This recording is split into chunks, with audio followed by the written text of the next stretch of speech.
Shalom. First, I start off by giving all glory and honor to Yahweh, Ba'ashem, Yahushai, Ba'ashem, Rakadash. Double honors to teachers, elders, and the boss of great most soon, likewise, brothers, put on the truth. Faithfully, fearlessly feeding the sheep unto brothers and sisters. Doing again, Shalom. Today's lesson's titled, Out of the Ashes, Gods and Slaves Emerge. And those of you who are in the truth, you should know who the gods are going to be and who the slaves are going to be. Let's go into the first scripture. This is the book of 2nd Esdras 9.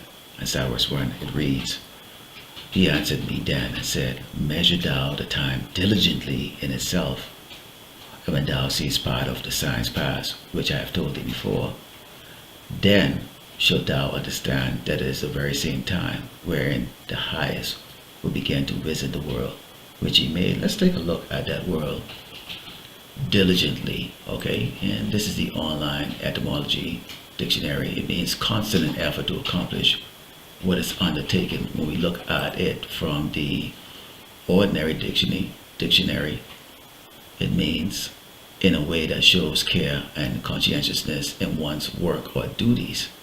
And they have an example here. He spends his night diligently working on his dissertation. This is what you see the prophets are doing. We are diligent in our work, okay?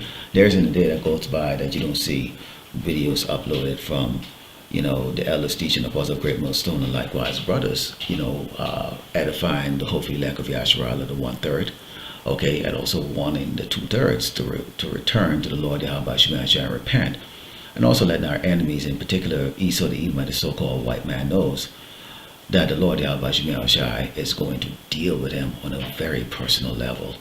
Continuing, it says, Therefore, when there shall be seen earthquakes and uproars of the people in the world, which we've seen a lot of that going on, earthquakes just last weekend, okay, that killed, 20,000, 30,000, people are in uproar in the Middle East, here in Great Babylon, America, just all across this earth in general. Why? Because the earth is given into the hands of the wicked. People are very unhappy, okay? The devil is ruling the earth. It says, Then shalt thou well understand that the Most High spake of those things from the days that were before thee, even from the beginning. So it's already been written, and now we are seeing it manifest. It says, For like us, all that is made in the world had a beginning and an end, and the end is manifest. So here we are right now in a time where the Lord Yahweh Shemashah is visiting this earth. Let's go into 2nd Esdras 6 and start verse 7 reads, Then answered I and said, What shall be the parting asunder of the times? Or when shall be the end of the first and the beginning of it that follows? So here's a question being asked, okay, what time are we in right now? Are we in the end or in the beginning? Okay, here's the answer. And he said unto me, From Abraham unto Isaac, when Jacob, which is 12 tribe of Israel, and Esau, which is the so-called white race, were born of him, Jacob's hand held first the heel of Esau. For Esau is the end of the world, and Jacob is the beginning of it that followed. So never mind all those disaster movies that you see Esau show where, if he's not in rulership, it's the end of the world. No, it is the end of this current world, which is, take a look at it. You really want this to continue to go on? You really want to continue to exist under the rulership of the so-called white man? Look at this man. Look at the state that we're in. Look at the state of the whole earth. Okay, so there is going to be an end. That's the mercy of the Lord Yahweh Shemashah. Okay, so every tribe on this earth needs to get on their knees and bow down and serve Yahweh Shemashah, which they will do in the kingdom. Okay, but they're going to be so grateful when the Lord Yahweh Shemashah and the wicked rulership of the so-called white man, which is the Edomites. Okay, Esau. Okay, let's go into the book of 2nd Esdras 6 and start verse 22, because you can look in the headlines and you can see what's going on. You might even see certain things going on in your own neck of the woods, your own town. You're seeing, all these tribes, okay, are starting to get, riled up and worked up right now. But let's take a look at how this is going to be playing out. Okay, it says, And suddenly shall the sown places appear unsown. The full storehouses shall suddenly be found empty. Okay, and it's talking about the food and the resources, but particularly food, okay? Because people can do without, new clothes and all the other things like that. But boy, when it comes to food, okay, show me somebody in Great Babylon, America that doesn't constantly have a spoon, okay, or fork eating something or chewing on something. Okay, I know it goes on in my house sometimes. And it says, and the trumpet shall give a sound, which when every man hear it, they shall suddenly be afraid. Oh boy, oh boy. These trumpets are sounds of dire warnings. Okay, food prices up. Okay, we're going to be shortage of here. We're going to be shortage of there. Okay, we need to restrict water drinking. Poultry farm or meat farms, and they're burning down. All these things. The talk of war. All these things is going on. People are like kind of worried because there is an impact. Okay. It says, at that time shall friends fight one against another like enemies, and earth shall stand in fear with those that dwell therein. The springs of the fountains shall stand still, and in 3 hours they shall not run. Now, everybody, lottie dottie, everybody from every tribe is going to be going at each other's throat. I don't care how, mild-mannered people might seem, as those hunger pangs start to take a hold of them. People are going to be looking at each other as a target, okay, and they're not going to be in the sharing spirit, okay. Let's go into the book of Isaiah 65 and starting with verse 12, and it reads, therefore will I number you to the sword. So here we are, we're giving a warning to our people. Hey, the Lord Yahweh Shemashah is going to start his judgment, with the children of Israel, okay, because we were the ones that was given the laws.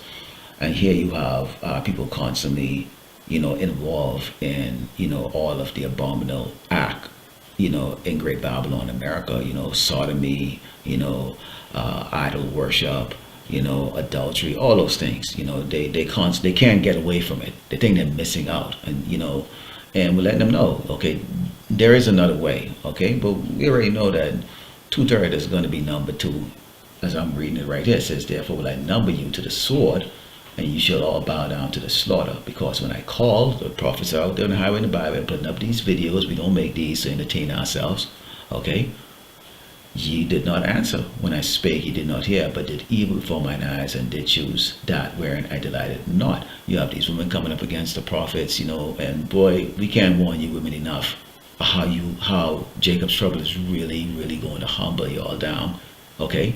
And that's that. And the ones that's going to be humbled down that are not humble right now, okay, that's going to be through the things that you're going to experience, and you're going to be the ones that are actually going to live. The rest of them are not going to even survive, okay. A lot of you women are going to die some really gruesome way here in Great Babylon, America, very soon. It says, therefore thus said the Lord power, behold, my servant shall eat, but ye should be hungry, okay. So the servant's going to eat. So those who listen to the servants who work for the Mashiach, okay, bringing the gospel and truth, guess what? They're going to eat too, okay?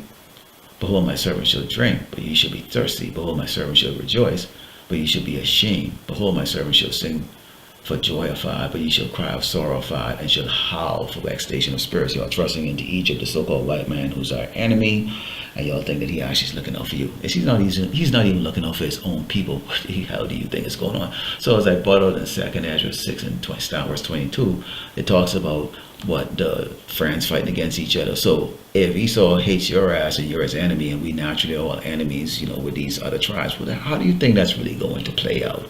Okay? How do you think that's really going to play out? You can see right now they're trying to bring back some of that Jim Crow era, back in Great Babylon, America.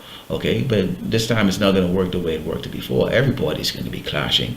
Okay, but the Lord is going to preserve his people from not being involved in all of that melee that's going to be taking place here in Great Babylon, America.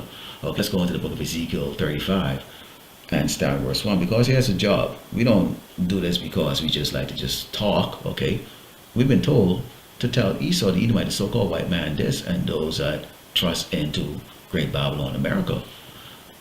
It reads, moreover, the word of the Lord Yahweh Shemashah came unto me, saying, Son of man, set thy face against Mount Seir, and prophesy against it, and say unto it, Thus said the Lord power, behold, O Mount Seir, I am against thee, and I will stretch my hand against thee, and I will make thee most desolate. Now you see a lot of things occurring across the earth, in other countries. You had that earthquake that killed, wiped out 20, 30,000 people. You don't see that kind of disaster here for Great Babylon, America, because the Lord is saving the best for last. See, when America falls, the whole world is going to witness it, and it's going to be an awesome destruction. Okay, they're going to see this place go from number 1 to -0. Okay, of the horror show that's about to be taking place here. So he's fattening up people. People still on their leisure. They still get all those doggone TV shows with all the faggots and the virtual or the reality TV shows where they pretend like they're naked or hungry and all that stuff, making mockery of all these other tribes that are truly starving, are in dire need because Esau the Edomite, the so-called white man, has placed embargo on their nations and surrounded them with his warships and basically starved the people, especially the dark-skinned nations. Okay, it says, "I will lay thy cities waste, and thou shalt be desolate, and thou shalt know that I am the Lord."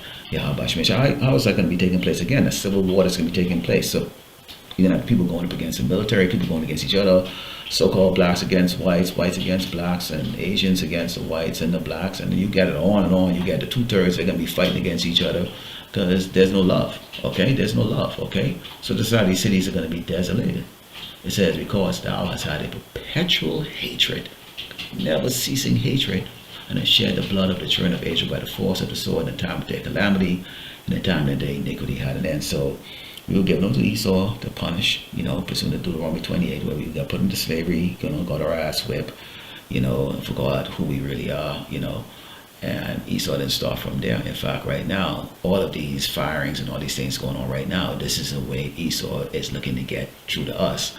And we know that they eventually are going to make it out there across the earth that really so-called blacks people and so-called Latinos, but especially so-called black people, the dark-skinned, so-called African Americans here in Great Babylon, America, are nothing more than doggone apes, primates. We're not intelligent. That's why you see they have that DEI thing, and they kind of pushing that through. And that's okay. So do what you got to do, dog. You got to do what you got to do, okay? In fact, we encourage you because, see, if you don't do what you have to do, then we're not going to be able to do what we have to do, which I'm going to bring those out real soon. This is the book of Isaiah 66 and starting with verse 15 reads, "For behold, the Lord Yahweh Shemashai will come with fire, and with his chariots like a whirlwind, to render his anger with fury and his rebuke with flames of fire." So not only do you have civil war going on, shortage of food, people starving, man, people just swinging sword and pow, pow, pow, pow, pow, all over the place like that. And this is gonna be a global thing. There ain't no earth, there ain't no place on this earth where people are so peaceful that they're not gonna be swinging sword. This is gonna happen all over the place. So of course, Great Babylon, America is ground zero, so we always like to talk about this place. But on top of that, you got Yahweh Shire turning back to just jack this place up, man. Okay, and that's why the title of this lesson is appropriate. Out of the ashes, okay, God's enslaved emerges, okay? Continue, says, "For by fire and the sword will the Lord Yahweh Shemashai plead with all flesh, and the slain of the Lord Yahweh Shemashai should be many," okay?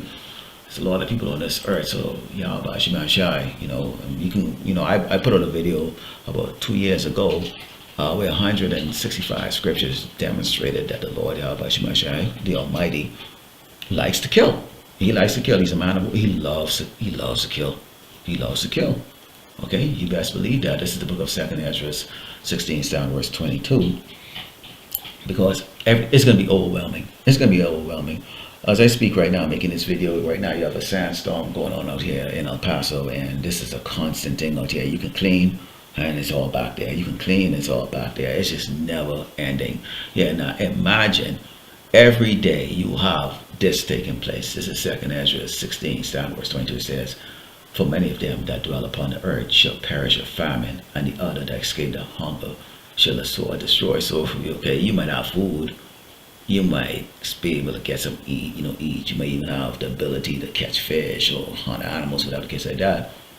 But you might not know how to fight worse shit, or even be really smart at escaping the sword. So the sword can get your ass, okay? And this isn't going to be like a literal sword. It's going to be guns and knives and drones and tanks and all the other stuff. It says, "And the dead should be cast out like dung, and there should be no man to comfort them, for the earth should be wasted and the city should be cast down." Now first, you'll have some funerals and all that stuff, and then it's just going to get to the point to where then the funeral director might be get put to death. You're just going to see dead bodies, and this is often something that's discussed because it's going to be a heinous sight, and as you can see in the background playing right now, I have the depiction of these things, where imagine just stepping outside and just seeing just bodies all over the place and rotten carcasses, that stench and the smell, and there's Great goodness, man, this is gonna be horrible, and horrible.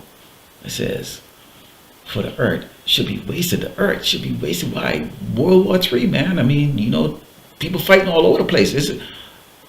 When we say that there's going to be, civil war, it's not only going to be only in America. There's going to be all over the places food shortages go. These nations are now working together to supply, food and resources to each other. They keep it for themselves, and then they can be trying to, overthrow each other to get the resources. Okay, and that's going to be on a global scale. Then when you talk about a macro scale or micro scale in the cities, great goodness, it said, and the cities should be cast down.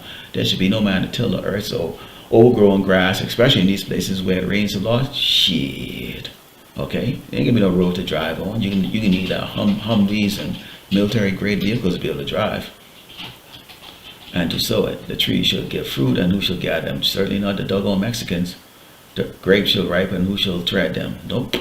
For all places should be desolate of man. Well, the Lord is going to wipe out a lot of man, because definitely He's not going to allow these unworthy men to continue on. So, Pookie and Ray and all them, sagging pants niggas, they can die. They can die. Okay, let's go into the book of Jeremiah 16 and 16, start verse 16.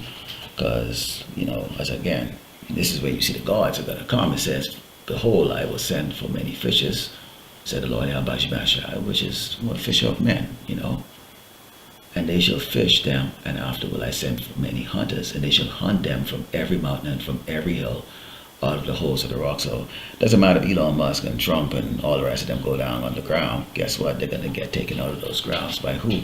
Gods. That's the name of the lesson. Gods and slaves. To do what? It says, for my eye upon their ways, and they are not hid from my face, neither is their iniquity hid from mine eyes. Okay, wicked. And first I will recompense the iniquity, which their wickedness, and their sin double, because they have defiled my land. They have filled my inheritance with the carcasses of their detestable and abominable things. Did you know that the state of Israel is the epicenter of the greatest sodomite parade? What they call gay parade or whatever, pride parade? It is the epicenter. It's like what Vegas is for gambling. Okay? But that's supposed to be the Holy Land. Okay?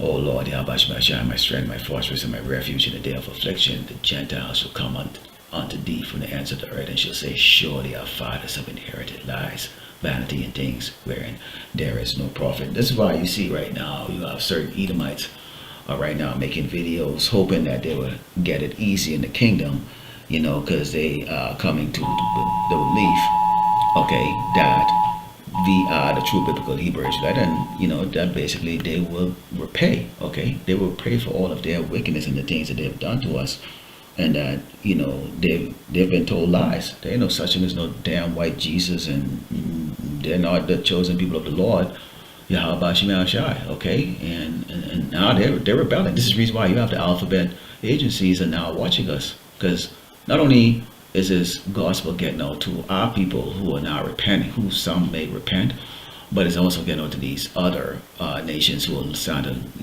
do a double take or look at the so-called white man and go, yeah, that makes sense. Let's take a look at the handiwork of these doggone crackers, okay? So at the end of the day, okay, since it's going to be gods and we're coming down from those chariots, okay, in a new body, which is going to be both terrestrial and extraterrestrial, well, there has to be slaves, okay? And this is where Esau, this is where you come in, because you're going to really bear the bunch, okay, of that torment that we're going to give you for 1,000 years in the heavenly kingdom. Revelation 18 and 6, it reads, reward her, even as she rewarded you, which is slavery, beating, whippings, all those things. And double unto her, double according to her works, which everything that you did to us, we're going to give you double. So imagine that. In the cup which she had filled to her double. It will be our pleasure to do that, and that's why you will have gods and slaves. We're going to be the gods, and you Edomites, you so-called white people, are going to be the slaves. So Lord willing, you let us at the Father to close by giving all glory and honor to Yahweh, Ba'ashem, Yahushai, Ba'ashem, Rakakadash, Shalom.